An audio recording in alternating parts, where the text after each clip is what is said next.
You see, I remember when this film came out, and myself and my good friend Alan, hello Alan, said at the time, we must see this. This was back in 1997, when Tony Blair was about to accede to the throne, or maybe he was already there by this time. Let's see, was he already there? I don't know. No, he wasn't. Well, yes, he was. He was there already. We'd already become disappointed. Well, I was disappointed on the second day. Anyway, myself and my friend Alan, again, hello Alan, said we have to see this because it's got as the villain an actor who we really love to see, Jonathan Pryce. Remember the Ploughman's Lunch? Remember that? That's one of the first times we ever saw him on TV as the thrusting young worker, industrialist. He's not really industrialist, was he? He was a banker? Anyway, I'll always remember the scene where he's at his father's funeral, I think, and as the coffin is being lowered down and we've got the ceremony, he just looks at his watch. Have a look at that. It's great. It's early 80s, I think, if I remember rightly. Anyway, he was is the villain, and he's playing, I remember saying, a megalomaniac media baron with a fledgling satellite channel. And this is going to be great. Now, we knew that the rumour was that Anthony Hopkins had been offered it and turned it down. That seems to be the case. But Jonathan Pryce being given the opportunity in a Bond film, that doesn't usually happen. Gotta see that. And it's called Tomorrow Never Dies. Actually, it really should be called The World Is Not Enough. It's one of the other Pierce Brosnan Bond movies, because that's the idea of the megalomaniac, you see. But never mind. We must see it. And plus, it's Pierce Brosnan. You know, and GoldenEye was okay, wasn't it? It was all right. So let's have a go at this. It made a load of money, this. And did better in the box office than GoldenEye did. Plus, it's got Pierce Brosnan. You know, the rumour was that he was asked after Roger Moore, and I'll tell you this, fight me on this one, if it had been a different Bond, if it hadn't been Roger Moore, not able really to do it, then View to a Kill, with the changes they've made with Mayday and with a psychotic Christopher Walken as the Bond villain, some of my happiest days are spent in the saddle. What's that? Anyway, if it had been a better Bond, and more able to do it Bond, then that would have been a superb movie. But I digress. These are rambling reviews after all, aren't they? This was Pierce Brosnan, who was offered the Bond, and everybody expected him to play Bond. He's suave, he's good looking. He's the next step over from Roger Moore because can be nasty as well. But he was in Remington Steele and he wouldn't get out of the contract. That's the rumour. Thoroughly all-round good guy, apparently. So Timothy Dalton was given the role, wasn't he? And that was great as well. I really liked Living Daylights. Licence to Kill, blimey, that's poor. That's my least favourite Bond movie. But this is up there. Tomorrow Never Dies. I thought, well, you know, the megalomaniac's name is Elliot Carver. It's a great name. So what went wrong? Well, loads of stuff, actually. The way it's shot, I mean, Brosnan was not served by his villains in general. Sean Bean has a go. Jonathan Pryce here, more of that in a minute, but it doesn't work. You've got a character who doesn't feel pain, played by Robert Carlyle in the next movie. And then you've got someone who has a real chance, Toby Stephens, who has a real chance in the fourth movie. I can't remember what it's called. I could check it. I could check it, but I can't be bothered. What's it called? Please let me get out of this franchise. It's not called that, is it? Anyway, it would have been a lot better. He's got the nostrils and everything, but he's got that big coloured hat thing that he's doing. It's awful. Anyway, Back to Tomorrow Never Dies. What went wrong? Loads. It's shot in a very cheap way. And I know that there wasn't, anecdotally, there wasn't much money about. And you can tell. I think Brosnan would have been a better Bond. Well, he would have been, people would have thought he was a better Bond if he had had better villains and if they'd had some idea of where they were going, which they did when they rebooted and went with, what's his name? Who plays him, who just finished playing? Norman Wisdom. Looks like him. Now I've said that, you will never get that thought out of your mind, will you? But, you know, he's a more brutal Bond, isn't he? And really, what they did with Pierce Brosnan is let's not go dark. Let's just not really do anything. And I don't think that he was well served by the sets. And Roger Spottiswoode directs this, and it's okay. It's directed okay, but the lighting. Alan pointed out when we watched, hello Alan for a third time, when we watched this the other day, it's really flat. The whole thing looks like a made-for-TV movie. And whereas you've got a sort of, in Bond you always have, well, let me show you where we are. There is a shot here at a hotel, which is like a Hotel Splendide. It's called the Atlantic, I think. And really, you've got the sea or a big lake on the left-hand side. But it looks like there's cloud cover. And it looks like it's about to rain.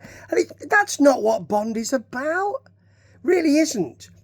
So it's mainly in one place. It's mainly in the printing empire of Elliot Carver. Generally, it's that. There's a bit of stuff on submarines, and we don't need to go into the plot too much, apart from to tell you that it's Elliot Carver trying to create headlines by getting involved with mercenaries and a character called Mr. Stamper. More of that in a minute. My God, he's bland. And then putting people together and saying, well, the Russians will think it's the Chinese and the Chinese will think it's the English, and then eventually there'll be thermonuclear war, and then I'll have a headline. Listen, the day-to-day, the precursor of the wonderful Brass Eye, did it better when they were creating their It's War, everybody. They did that in 30 minutes. This is 2 hours of nonsense. So you've got that. It doesn't look great. The settings don't look great. There are a few set pieces. I mean, I'll give you more of these in a minute, but there are a few set pieces. There are not... Okay, Abu Dhabi. I think it's filmed in Thailand and the UK and Mexico, I think. But you don't get that sort of, look at this, look at the marvellous places we are, which is part of Bond, isn't it? It's part of the James Bond franchise. So it's okay by Roger Spottiswoode. The script doesn't grab me. It's glib a lot of the time, I think. It's Bruce Firestein who wrote the script. He also wrote Real Men Don't Eat Quiche. And there's things like, you know, someone, for instance, at one point gets knocked off a gantry. He's a heavy, and he falls into where the papers are being printed and there's blood on the print. We don't need to see anything else. We don't need to hear, certainly, Pierce Brosnan saying, they'll print anything these days. Oh, come on. We already know that because we've seen Elliot Carver in the first scene saying, gentlemen, what have you got for me? And then saying, well, we've created this and we've created this. It's really crass. That's crass, and that first scene is really crass. I'm showing you what Elliot Carver is doing. I'm not going to give you some idea of, I've got these grand plans and they're going to appear throughout. You know I'm unhinged, and they're going to appear throughout the film. No, you've got them right at the beginning. Right, tell me what you've got. I've created all these stories. Fantastic. And we're creating this discontent. And we're doing this. Great. Brilliant. You know, and 500 people will die. Fantastic. It's that sort of... It's really obviously done.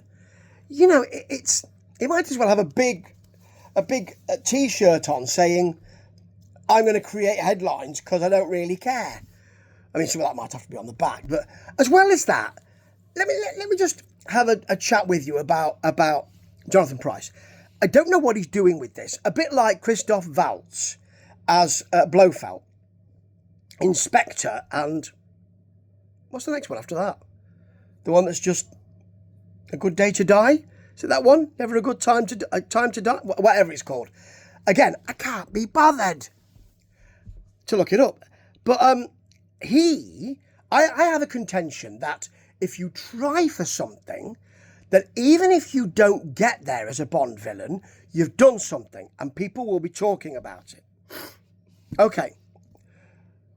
With Christoph Waltz, he didn't do anything. And I think it seemed to me that the Blofelds down the years, some of whom have been superb and some of whom haven't, have weighed heavily on him, and he does nothing. It's a kind of torpor. It's a rabbit in the headlights thing, and so he doesn't go for anything. And it's a strange thing with Price. I don't think he really knows what he's going for. So he's trying to come from underneath it. And what you get, which is interesting, is, well, I'm a weak man who therefore has to have a big empire because, you know, it's a penile thing, isn't it? I've got a big empire because I'm a small bloke. And also his wife, played by Terry Hatcher, Paris, is an ex of James Bond, and I'm wearing the horns even as I'm announcing my new satellite network and all that. So he's trying to come at it from underneath. He's slightly twitchy, and Anthony Perkins does this really well. Really, really well. And you need to choose what you're going to do. You know, he's not sweaty enough. You know, he needs a sweaty top lip. Not necessarily mist, but he needs an acting in that way. And he doesn't quite know what he's going for. So there's a lovely moment where it's actually a good piece of script. This just in. And then he tells us about what he's doing, which is great. But you just feel that he's not really inhabiting it. He's not helped by his outfit. He's got a jumper, and then over the top of it, a black shirt, a buttoned-up shirt, which doesn't fit him. It's far too large. So it's hanging down at the neck. And then he's got this shirt underneath it. You think, have you not bothered to get dressed properly today? What have you done? Have you got that from the catalogue? You're a megalomaniac. You're a multi-millionaire. Maybe even a billionaire. What are you doing? It just doesn't. I mean, there's quite a lot of him working with a little screen, and you get him doing that, but you can tell he's not really. You're not writing this. You're not inhabiting it. It just doesn't work well.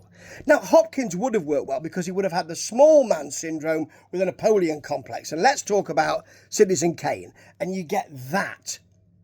I think you have to play it that way. I don't think you can play it with a sort of, I don't quite know. I feel like a bit of a loser, and so I'm compensating. I don't think you can do that if you're a multi-million pound person. Well, you have to do it a different way. Now, that happens in Quantum of Solace, but it doesn't work here at all. Now, the set pieces. Michelle Yeoh is his sidekick, really, I suppose you could say. I'm looking at the character names here. Wai Lin, she's an agent at the Chinese Ministry of State Security.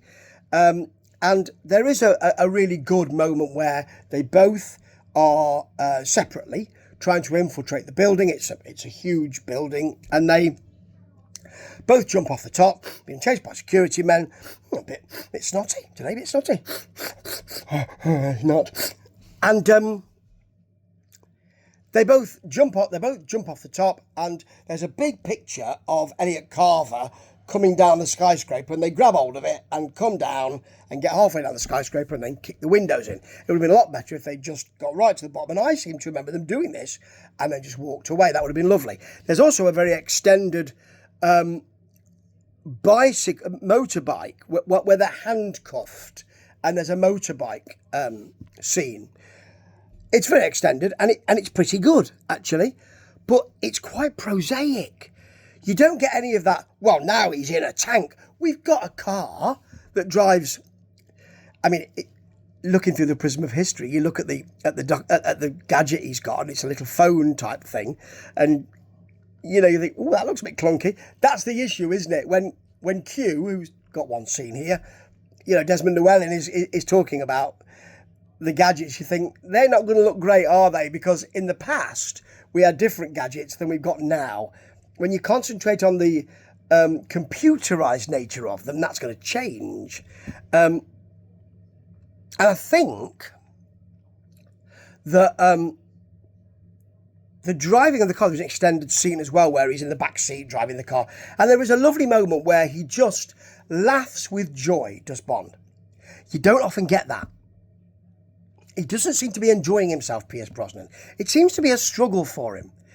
He has the modern Bond, I get hit and I'm hurt. That is clear. But what he doesn't have any of the thuggishness and the I'm going to beat it out of you. And so you see him struggling. He's too suave to be struggling. You can't be struggling when suave. There's no struggle when suave. So real men don't struggle. They don't eat quiche and they don't struggle. You know, the suave men don't. But he seems to be struggling. And the general feeling is that this movie seems to be struggling. There aren't any really big any really big endings. And the ending for Elliot Carver, which is sliced and diced by a boring tool, is a little bit like Louis Jourdan in Octopussy, which is basically in the car, the plane. I put that in especially for you, Alan, because I know you like him as a villain, and I don't. Plus, we've got Stephen Burkoff in that film, Octopussy, so that's another reason not to watch it. Plus, in that movie, they put James Bond, they dress him up as a clown. I'll have to go back to Octopussy and talk about it, but this one, I thought we might have something interesting. But it's not that way. It's not that great. I watched it fairly recently and thought, that's not bad, you know, because I've got them all. We've got them all, myself and my lovely wife, Debbie. But watching it again, no. You've also got Joe Don Baker. He's played two different characters. He has, in The Living Daylights, isn't it, played the bad guy. Now, he's playing Jack Wade, CIA liaison. Do you not think, actually, I mean, Walter Gotel came back for about eight or nine, didn't he? But he was playing the same character. He was the Rossian, wasn't he? But he's different characters here. You've got Judi Dench in there. And you've got Jeffrey Palmer as a kind of sour-faced admiral, which he does very well. It's not.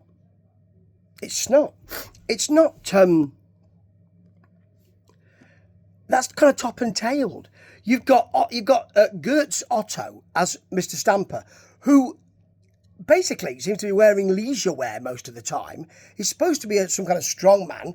The only thing that's different from other people is that he's got muscles and he's got a blonde thatch. That's it. He's really hardly anything. He's not helped Jonathan Pryce, but he doesn't help himself either.